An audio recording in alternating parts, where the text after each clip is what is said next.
Agency founders are being sold an AI chatbot that apparently replaces their CFO. But here's what the people selling you AI finance tools aren't going to tell you. AI cannot analyze data you don't have. If your books are closing on the 15th of the month, you don't have any client level P&Ls, utilization lives in someone's head and cost to serve has never been measured, that's the input that the AI is using, and therefore the output is simply a faster way to get to the wrong answer. My name's Rayhan, I'm an agency CFO, and I've sat inside more than 50 agencies over the last few years. Every single one has hit the same financial wall when it comes to data. In this video, I'll look at what each layer looks like, the work involved for each one, and what AI does for you once they're built. Now, let's start with why AI CFO tools fail. I've seen agency founders sign up for half a dozen AI-powered finance tools in a year. The pitch is always the same. Plug it in and your numbers come to life. Real-time visibility, beautiful graphs, AI-powered insights, and then 3 months later, that tool's ignored. The founder is back to the same broken spreadsheet they've been trying to get away from. And here's why. Every one of those cool analysis tools assumes that your data is clean, current, and centralized underneath it. Agencies do not have this level of data unless they've put in the work to get it. The agencies I see don't. The books close on the 15th, their bank reconciliations are manual, expenses are categorized inconsistently, client revenue is tracked in one system, project costs in another, pipeline in another. The data the AI tool needs to operate on is split across too many systems and is weeks behind reality. The tool plugs in, surfaces the lag, presents the broken data prettier than the original spreadsheet, but produces no decision the founder can trust. The AI layer is fine, the gap is in the data underneath it, and that's what this video is about. So let's jump straight into it with layer 1. This is the layer everyone thinks they have, but often don't. It's the books. Cleanly recorded, properly categorized, and updated in close to real time. Here's what that actually looks like in practice. It's an accounting system like Xero, with a P&L that actually reflects how the agency operates, using classes or tags so you can slice transactions by service line, by pod, by client. It's bank transactions that are reconciled within 24 hours of hitting the account.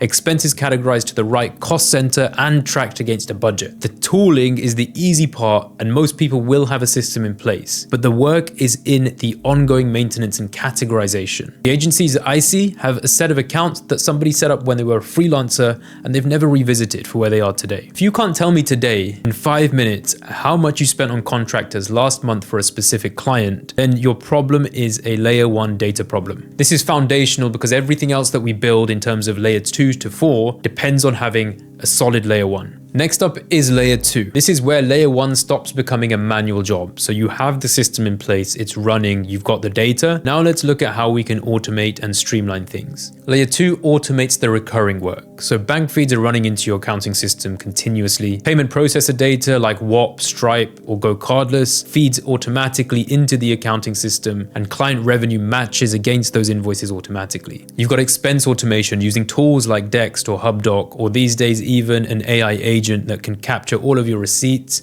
code them, and push them into the books without manual entry. If you've got a large payroll, you've got an automatic sync that pushes people costs into the book so they're showing against the right cost centers on the right dates. The shift is from the bookkeeper does the work each month to the bookkeeper reviews the work that the system outputs every day. This is the layer a lot of agencies skip. They get layer 1 done manually from an accountant because they need to tick the box of tax, and they accept that they're not going to get their P&L for 20 plus days after the end of the month. The cost of skipping layer 2 isn't exactly visible because it's a hidden tax on the bookkeeper's time, the founder's reporting lag, and the impact of not being able to make decisions in real time.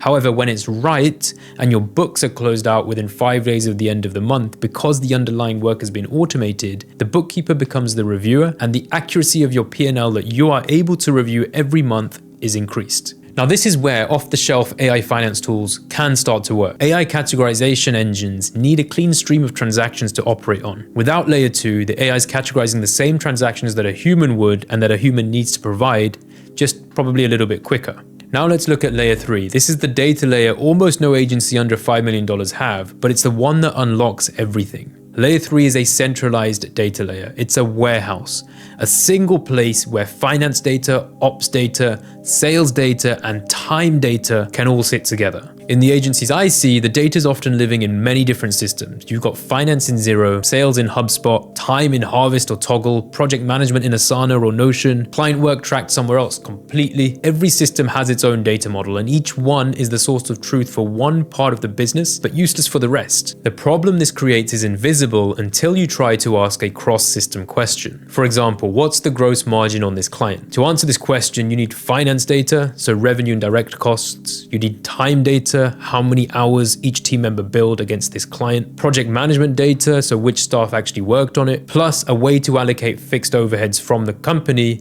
to each individual client. 4 systems with no way to query them together. So agencies don't ask the question, or they ask the question to an AI tool that doesn't have everything in one place and can't piece it all together. Layer 3 is the work of getting all data sources into a single warehouse that can then be queried. Behind it sits the definitions of what a client is, what a project is, how time gets allocated to clients, and how cost gets allocated to clients. This is where AI begins to earn its place. It can now piece together all of this data from a single source of truth and give you an accurate answer. And finally, layer 4 is the founder-facing layer, the UI. It's the dashboard. Agencies confuse layer 4 with the whole stack. They buy a dashboard tool, plug it in, and assume that the work is done. The dashboard is just the visible part. The 90% underneath it, layers 1, 2, and 3, are what make it work. Layer 4 is the layer that translates centralized data into the 5 to 7 numbers every agency founder uses to run their business. That's it. You don't need any more than that. Which numbers they are depend on the agency. Typically, those numbers would look something like margin per service line, what your cash position is, what the cash runway is, utilization, pipeline value, and forecast versus actual. And then there'll be a couple specific to your agency's economics. Now, the work in layer 4 is choosing those numbers and defining how they're calculated. Then they get presented in a way that the founder will use every single day. When layer 4 is right, the founder opens one screen each morning, sees the numbers that drive every decision in the business, and then take action.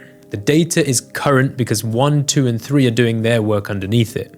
The founder stops needing the bookkeeper to pull a report because the agency is running on its own data infrastructure that's automated and streamlined. This is where AI gets useful for the founder directly.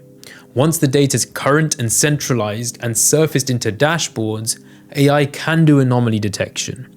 It can tell you this client's margin dropped this week and here's why.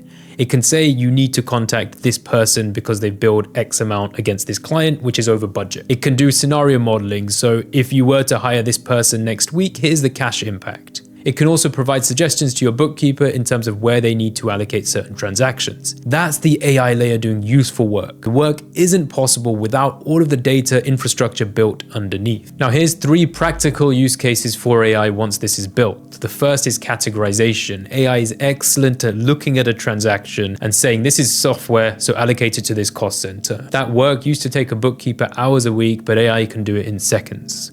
The bookkeeper only needs to review exceptions. 2 is anomaly detection. So AI watching the flow of data and flagging things that look unusual. For example, this client's margin dropped by 15% this week. Software costs are up 30% month on month. Or we're burning far more AI tokens than we thought we would, so let's investigate it. The founder sees the things worth looking at first, surfaced by AI. And 3rd is scenario modeling. So once the data is centralized, the AI can run scenarios in seconds that used to take a CFO or finance person a day. What's the cash impact of hiring 2 people next quarter? What's the margin impact of dropping our worst 3 clients in terms of margin? The AI doesn't make the decision, but it surfaces the consequences of each option fast enough that the founder can run 5 different scenarios in an hour and make the right decision. The key thing here is what AI doesn't replace or do is the judgment. It doesn't know your strategy, whether you're optimizing for cash flow or for growth. It doesn't know what kind of agency you're trying to build. Agency founders who will benefit from AI in finance are those who are focusing on building the infrastructure layers today to leverage the AI tools of the future. If you want to install these 4 data layers in your agency so that you're AI ready, click the link in the description to learn more. I'll see you in the next video.